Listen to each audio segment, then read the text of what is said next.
Bom dia a todos, sejam todos muito bem-vindos, é uma honra tê-los aqui conosco. Saudamos os colegas advogados do Banco do Brasil e também os convidados desta manhã, advogados da Caixa Econômica Federal, com uma célebre frase de Luiz Carlos Balbino Gamboge em sua obra Direito, Razão e Sensibilidade. Devemos ter em mente sempre que não se trabalha adequadamente o direito se se tem razão e coração em campos opostos, como se fossem dois gladiadores na arena, um lutando contra o outro, um querendo eliminar o outro. Não, o direito somente avança, progride, se ao invés de se digladiarem, razão e coração se cooperam. Que a razão não invada o domínio da sensibilidade e que a sensibilidade não queira usurpar a autoridade da razão. Damos início à cerimônia de abertura do evento proporcionado pela Associação dos Advogados do Banco do Brasil, com o tema Principais Inovações do Código de Processo Civil. O objetivo do evento é contribuir para a capacitação dos advogados, oportunizando a melhoria dos serviços jurídicos. E para compor a mesa diretiva, convidamos o ilustríssimo senhor gerente-geral da Assessoria Jurídica Regional do Paraná, Dr. Geraldo Chamon Júnior.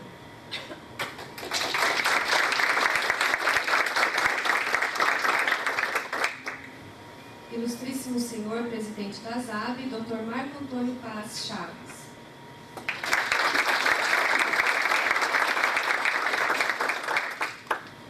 Ilustríssimo senhor superintendente regional governo, senhor Fernando Favoreto.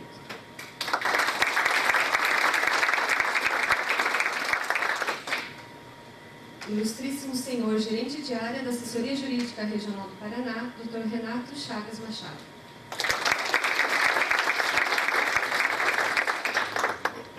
Ilustríssimo senhor professor doutor Luiz Guilherme Penac Delora.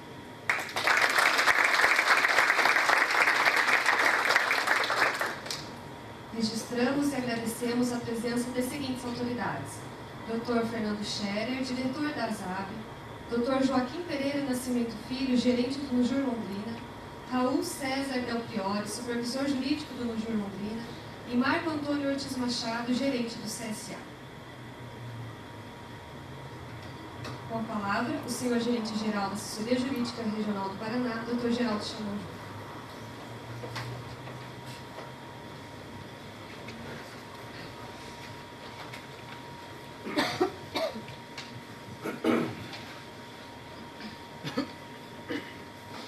Bom dia a todos.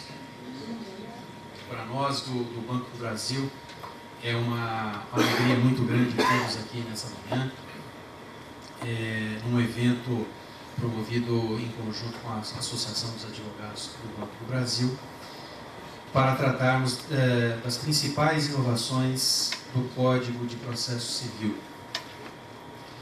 Eu quero primeiramente saudar a presença do nosso superintendente regional de governo, Fernando Favoreto, um dos apoiadores desse evento. Muito obrigado, Fernando, pela sua presença. Para nós é uma honra muito grande tê-lo aqui conosco. Também quero cumprimentar o presidente da Associação dos Advogados do Banco do Brasil, ASAB, Dr. Marco Antônio Paz Chaves, cujo apoio foi fundamental para que pudéssemos realizar esse evento.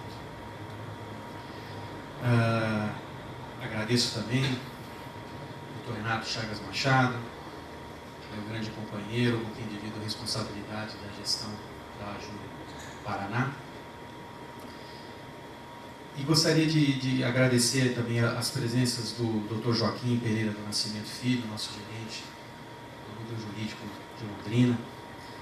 Acordaram cedo hoje, né, doutor, para fazer a viagem. Muito obrigado pela presença, juntamente com o Dr. Raul César Del Priori.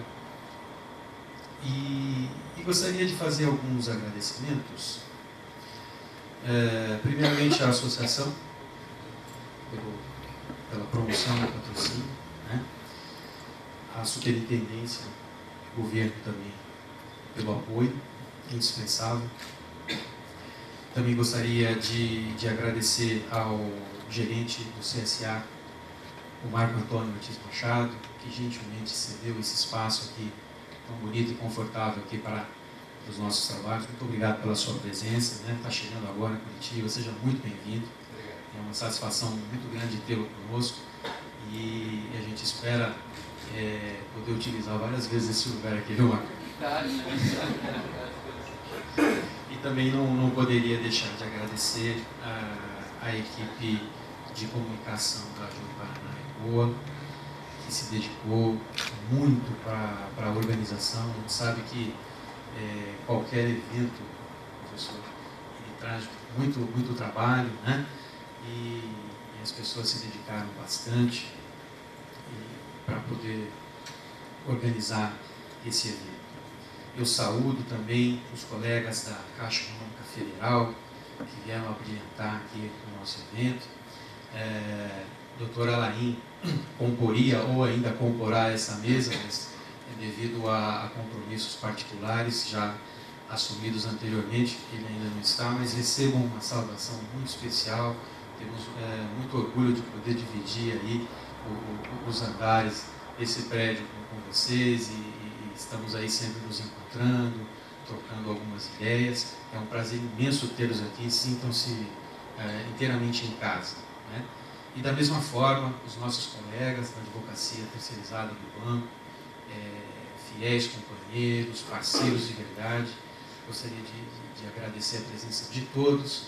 Não vou falar os nomes individualmente para não cometer o pecado de esquecer algum deles, mas sintam-se todos abraçados, são todos muito queridos por nós aqui, né? Bom, meu caro professor Delório, é uma alegria imensa poder recebê-lo nessa manhã. Muito obrigado por ter aceitado o convite. Também acho que acordou um pouquinho cedo hoje, né?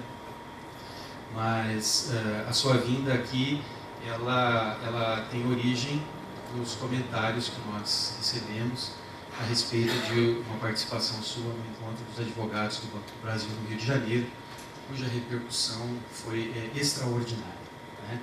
E aí, quando nós, ao analisarmos o seu currículo, verificamos que, além de toda a sua titulação acadêmica, que lhe credencia, mas também um colega dos quadros da Caixa Econômica Federal, isso nos deu a certeza de que estávamos no caminho certo, né? Então, agradeço muito a sua presença e certamente vamos ter uma manhã bastante proveitosa.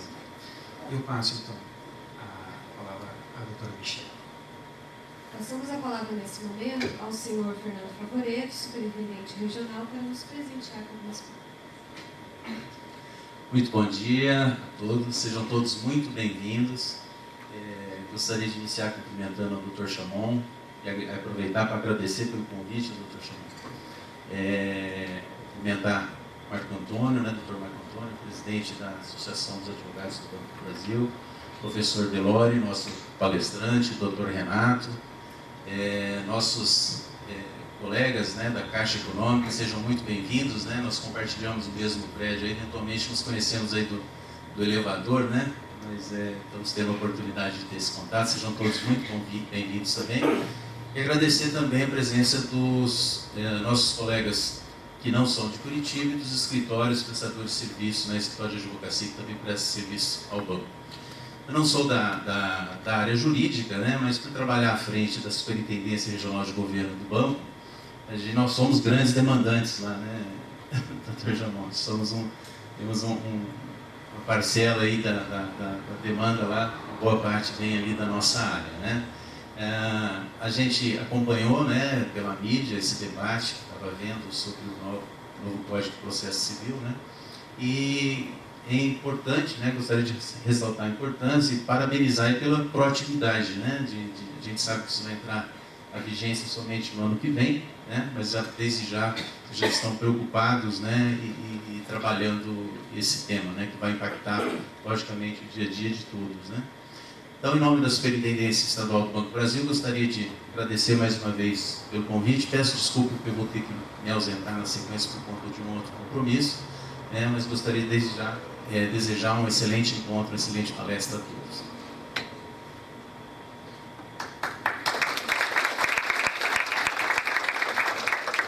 Passamos a palavra novamente ao Dr. Geraldo Chamon Júnior, gerente-geral da Ajuda Paraná.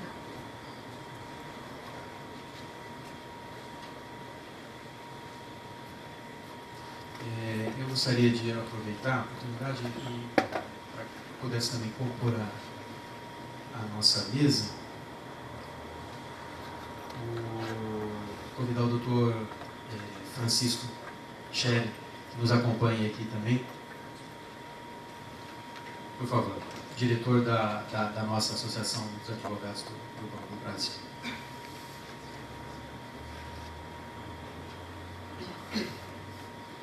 Bem, esse nosso encontro, naturalmente, tem como objetivo a atualização dos estudos do processo civil, notadamente por conta do novo Código de Processo Civil. E ele faz parte de um ciclo de estudos que nós iniciamos na AJU em Paraná, para nos prepararmos, né, para o que virá a partir de março do ano que vem, se não houver nenhum atropelo aí, né, professor? Mas, enfim, contando com o prazo da vacatio legis, né, causa até uma certa ansiedade na gente, porque seguramente todos nós aqui tivemos a nossa formação, toda ela focada no Código de 1973, que criou e construiu sólida doutrina e jurisprudência. Todo o nosso embasamento técnico ele está permeado no atual Código.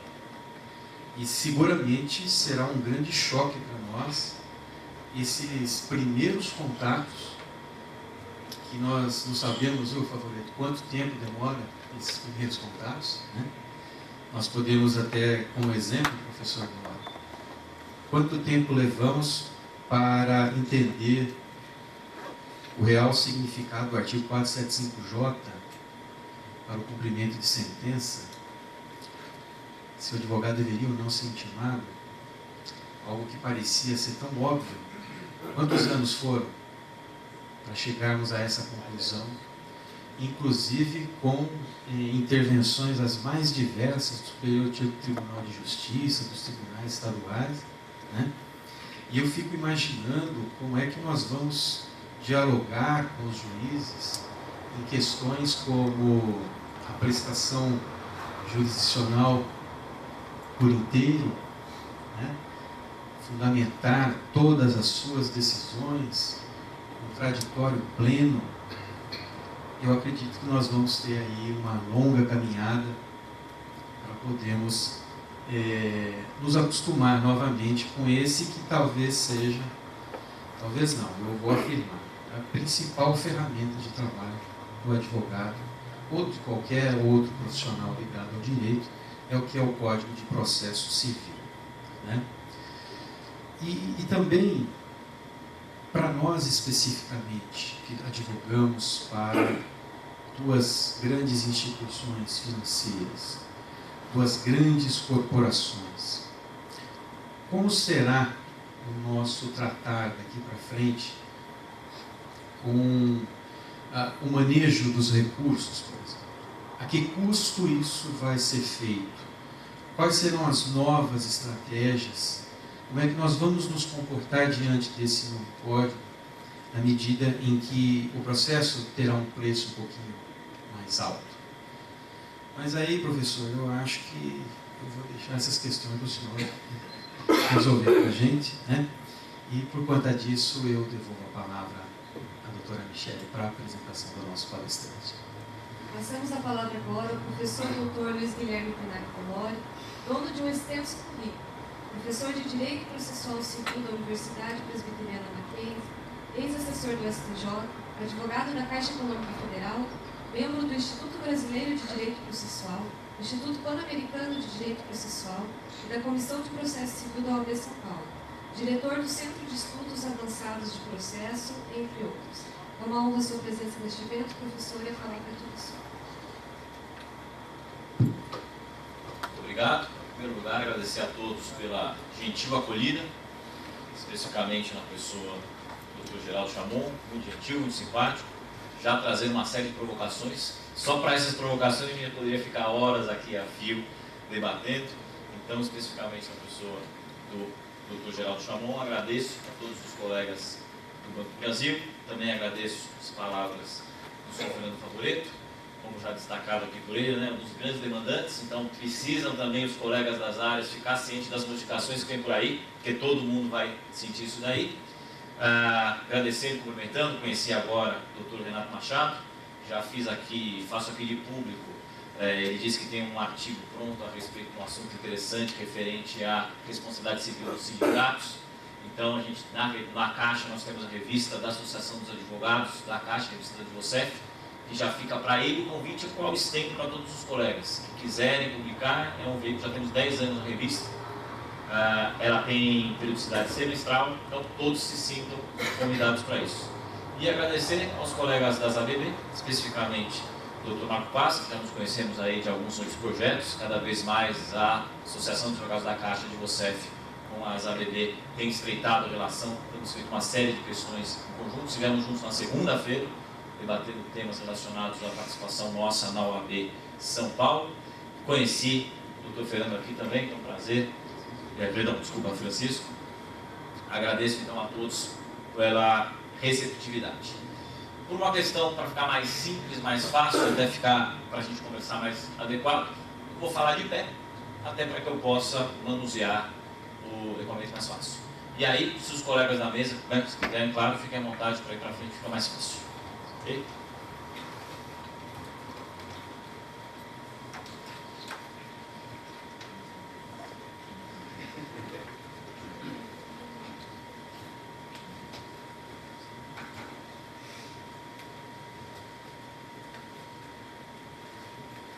Prezados colegas, preliminarmente, falando em processo, quando cabe uma preliminar aqui, tem muita gente que diz que eu sou pessimista com o novo CPC.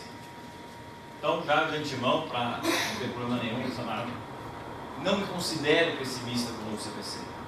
Considero realista. E, por ser realista, crítico. E aí os colegas que defendem o código acabam sempre fazendo essa análise que sou pessimista do que eu sou contra o código. Eu acho que nesse momento não dá mais para a gente falar se a gente é contra ou se a gente é a favor de código. O importante é entender, como já destacado pelo Dr. Chamon, que a gente tem aí uma dúvida quanto, vou falar disso inicialmente, a gente tem uma dúvida quanto à questão relativa a Macácio. Tem um debate ainda, hoje está acontecendo esse debate, tem projeto de lei em relação a isso, já vou falar, mas só como destaque. Me parece que este código ele vai trazer uma série de inseguranças. E não tem problema, daqui 15, 20 anos a STJ pacifica. O problema é até lá. É o caminho para a gente chegar até lá. E também, como foi aqui, concordo integralmente, o doutor Jamon destacou, a gente tem o quê? O Código de 73, bem ou mal, está com jurisprudência sedimentada, tem doutrina sedimentada. Existem debates nas modificações, o 475J agora é que a gente está terminando de resolvê-lo. Então, por essa questão, me parece que a gente, como quem trabalha no dia a dia com o processo, ainda em São Paulo, barreira no balcão do fórum, que a gente está bem atrasado na informatização, os colegas aqui, eu sei, já conversei, estão mais avançados, então não é barriga no balcão do fórum, mas é barriga no balcão do computador, a gente vai sofrer. Como agravante, a gente é do mal. O juiz vê a gente como do mal, de uma forma geral. Por causa disso, e há uma série de dispositivos que permitem um ativismo maior do juiz, senhores, nesta manhã não quero desanimar ninguém, mas a gente vai sofrer. E a ideia deste debate, e fico extremamente feliz em estar falando com advogados que sentem como eu, é que a gente tem que ver a melhor forma para a gente tentar fugir dessas situações. Em alguns casos dá, em outros não vai ser possível. E a ideia, portanto, desse debate é trazer pontos problemáticos naquilo que vai mudar e impactar nosso dia a dia, que a pedido do Dr. Chamon e do Dr. Marco, a gente montou junto a ideia de quais seriam os temas. E claro, a ideia também é um debate. A ideia também é a gente fazer para abrir, na medida possível, claro que a gente tem uma questão de tempo, para que a gente possa debater a respeito disso. Ok? Só de início, ainda na preliminar, mais uma vez agradecer o convite das ABB, a gente tem feito parceria em vários eventos, então agradeço aos colegas. E, Para os que gostam de debater e prosseguem debatendo o processo via o seu tempo, aspas, de lazer em rede social, nestes endereços eu sempre estou discutindo processo. Estou no Twitter, no Face, LinkedIn, Instagram, discutindo processo civil. Nada contra quem usa a rede social para pôr foto de cachorro, gato, almoço, não tem problema nenhum, mas eu não faço isso. Mas para quem quiser, repito, vai ser um prazer a gente continuar debatendo. E nesse primeiro endereço, página na internet telore.com, tem uma série de slides como esse que eu coloco à disposição para quem quiser baixar. Este especificamente não deu tempo de colocar, porque eu dei os últimos detalhes, a última questão, porque tem mudança acontecendo hoje. Eu coloquei isso também no avião vindo para cá. Mas hoje à noite eu coloco para os senhores esses slides para quem quiser baixar. Efeito da primeira palestra que eu fiz para os colegas do BB do Rio de Janeiro, está à disposição para baixar para quem quiser. Enfim, segue as informações. Então, tem alguns temas principais para a gente tratar. Vamos ver como é que está o tempo também em relação a isso. E a primeira questão, pode parecer até um pouco estranho a gente falar, mas é importante. Tramitação do código. Oh, mas já acabou a tramitação? Pois é, não acabou. A gente tem mais ou menos uma novela em relação ao novo CPC. A tramitação. Capítulo após capítulo. E conforme a novela vai acontecendo, para eu não esquecer, eu ia anotando, colocando, bom, aconteceu isso tal dia, etc. Como o nosso tempo é limitado, eu vou pular vários capítulos e vou focar naquilo que nos interessa. Mas, de novo, no site, para quem quiser olhar o passo a passo mesmo, as idas e vindas, sai do Senado, vai para a Câmara, troca o relator, volta o relator, muda, depois muda de volta, porque tudo isso teve uma tramitação, não foi uma tramitação tranquila, para quem quiser, está à disposição em outros slides. Vou destacar pontos específicos. Primeiro ponto, marco zero do novo CPC. 1º de outubro de 2009.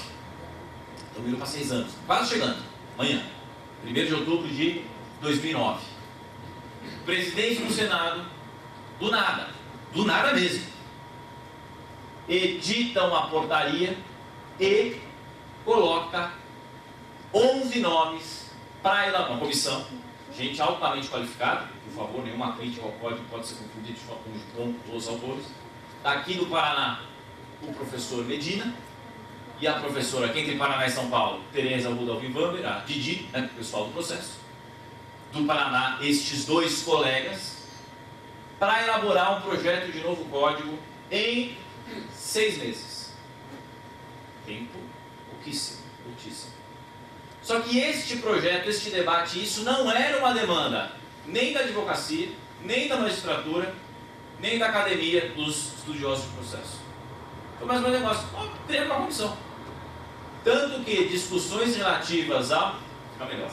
Tanto que discussões relativas a Instituto Brasileiro de Direito Processual vai aceitar ou não vai aceitar o novo código, todo mundo foi pego de surpresa. Década de 90, sempre o IBDP, Instituto Brasileiro de Direito Processual, esteve à frente. Geração espontânea mais ou menos surge. E aí, muito se diz, principalmente aqui, claro, os defensores do código, que este código foi democrático, que este código foi debatido, que esse código é uma maravilha, que é o primeiro código feito fora do regime ditatorial, verdade. CPC 39, ditaduras Vargas, CPC 103, ditadura militar. E que então, por isso, o código é sensacional, uma maravilha e foi debatido com calma. Não é bem assim. E dentre várias situações para ilustrar isso, indico, aponto, destaco este texto, escrito pelo professor Euclide Donizete, um dos membros originais da Comissão dos 11, que publicou esse texto na internet no dia 4 de abril de 2010, que era um domingo de Páscoa. E o professor Eupídio, quem eventualmente conhece, sabe que ele é bem corrosivo, ácido nos seus comentários. E ele chamou Reflexões de um Juiz Cristão. O professor Eupídio, à época, era desembargador do TJ de Minas, hoje está aposentado, está advogando em Belo Horizonte. O professor Eupídio fala, e esse texto na época não tinha internet, rede social como hoje. Se tivesse, era um texto que ia com certeza viralizar. Ele publicou isso no site do TJ de Minas, como uma notícia. Quem quiser depois jogar no Google consegue encontrar o texto na íntegra. Vou ler breve trecho. Fiquei orgulhoso de ver meu nome estampado no Diário Oficial como notável. Afinal, notáveis prefeitos dessa missão legiferante são 11, devidamente ordenados pelo presidente do Senado. A mesma quantidade de ministros do STF e de apóstolos, tirando, claro, Judas, que perdeu a indenização por trair Jesus e foi se enforcar. Começou tenso, mas o ponto central vem agora, para mostrar o clima da comissão que fez em 6 meses, 180 dias, o projeto. Um ilustre advogado mineiro disse que o prazo concedido à comissão para a feitura do CPC é inferior ao período de gestação do ser humano. Na verdade, descontado o recesso de final do ano, férias, feriados, períodos sabáticos, os dias efetivamente trabalhados no código não chegam a 63, que é o tempo de gestação de uma cadela. Quem está dizendo isso? Um membro da comissão original do novo Código de Processo. O clima não estava bacana. Ih, caiu isso aí com uma bomba, um se ofenderam, teve desagravo, etc. Só aponto isso para destacar que não foi aquela maravilha que alguns dizem a tramitação do novo CPC. Fecha parênteses, pula um bom tempo, 2014, dezembro. Começou no Senado, foi para a Câmara, demorou na Câmara, voltou para o Senado. Dezembro de 2014, ninguém achando que ia votar mais nada. Dia 16 de dezembro é aprovado o texto base. Ficaram para depois os destaques. Aí o pessoal que estava acompanhando, isso tudo, melhor lugar para acompanhar essas informações, Twitter. Twitter, hashtag novo CPC. Eu olho todo dia, sempre tem uma notícia nova, uma informação nova. Para quem quiser acompanhar essa tramitação ainda, fica a sugestão do Twitter. 16 de dezembro, aprova o texto base. 17 de dezembro, 11 e pouco da noite, aprovam os últimos destaques. Rejeitados a maioria, aprovados alguns. E, portanto, novo CPC aprovado pelo Congresso Nacional, Senado, Câmara, Senado. Finalzinho do ano, um pouquinho antes do recesso. Primeira informação, antes de 31 de dezembro vai ser sancionado. Não foi. Vamos para 2015. Informação, começo do ano vai ser sancionado. Não foi. Antes de voltar do recesso vai ser sancionado. Não foi. Como tudo no Brasil, até o Carnaval, nada aconteceu. Passado o Carnaval, 24 de fevereiro, semana seguinte ao Carnaval, texto final é divulgado e enviado à Casa Civil. Só que, o que esse texto tinha que trazer?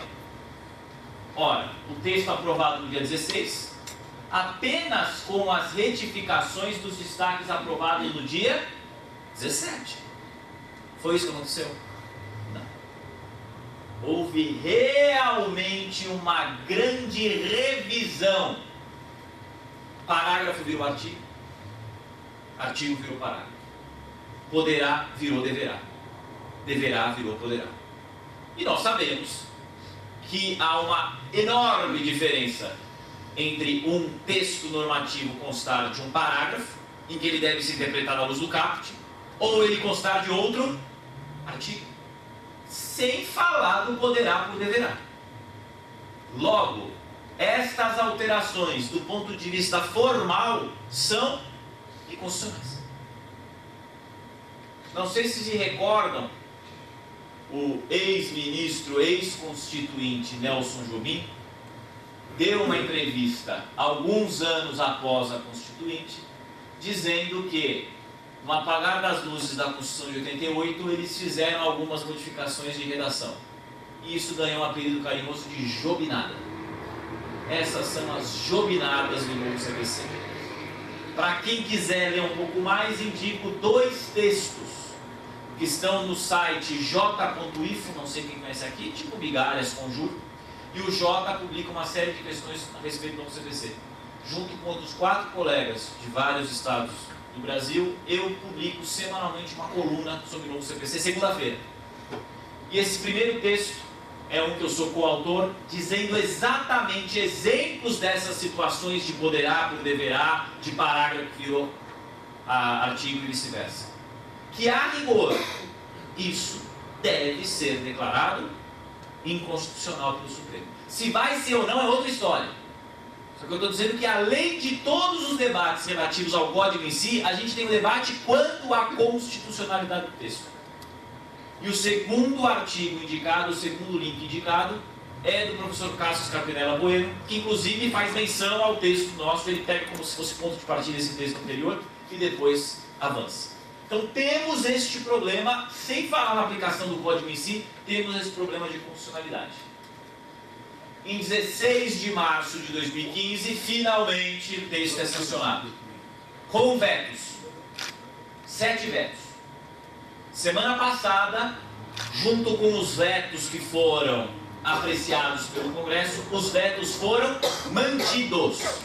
Então, nesse ponto de veto, a gente não tem mais que se preocupar. E aí, finalmente, veio a Lei 13.105 de 2015, cujo fim da vacácio, também já mencionado aqui, março do ano que vem. Primeira dúvida, que dia de março? Já tem 3 correntes. A gente gosta de complicar. 3 correntes em relação ao fim da vacácio. 16, 17 ou 18 de março de 2016. Estive numa palestra para colegas advogados, tinha gente na Caixa do Banco do Brasil, em Goiânia, em agosto.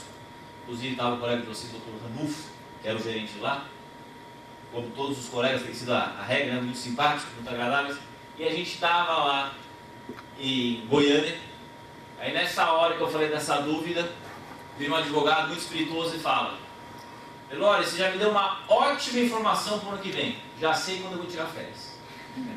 Então, doutor Jamon, não sei como é que está aí para o ano que vem a questão das férias. Toma cuidado com isso daí, porque, brincadeiras à parte, alguém vai ter que estar aqui quando tiver 16, 17 ou 18. Na dúvida, dia 19 tem vigor, pronto. Na dúvida, dia 18 está em vigor, pronto. Agora, o grande problema vai ser se publicar dia 17. Porque a gente sabe que vai contar a lei do dia da publicação. Melhor, disponibilização, a nova nomenclatura da processo eletrônico da 11.419. Na dúvida, disponibilizou 17, embargo da declaração. Pronto. Depois, com o julgamento dos embargos, a gente já vai estar na lei nova. Tem gente boa defendendo 16, 17 e 18. O principal defensor do dia 16, aqui do Paraná, o professor Marinoni. Me parece a tese mais frágil. As duas principais brigas estão entre 17 e 18.